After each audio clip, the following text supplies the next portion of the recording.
আজকে সকালবেলায় বানিয়েছিলাম মিষ্টি কুমড়ো ভর্তা। আসসালামু আলাইকুম, কেমন আছেন আপনারা সবাই? চলে আসলাম নতুন আরও একটা ভিডিও নিয়ে।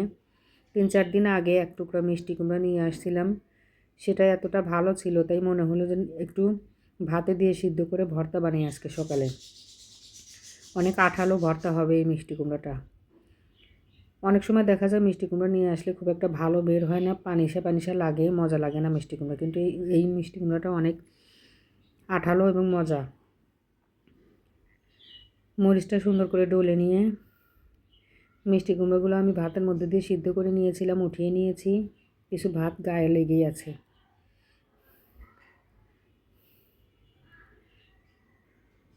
সবগুলো এখন দেওয়া হয়ে গেলে সুন্দরভাবে ডলে নেব, একদম নরম। এভাবে হাতে ডলে মিষ্টি কুমড়ো ভর্তা বানালে, যদি মিষ্টি কুমড়োর এরকম ভালো হয়, খুবই মজা লাগে ভর্তাটা। ভিডিওটা এই পর্যন্তই। আল্লাহ হাফেজ।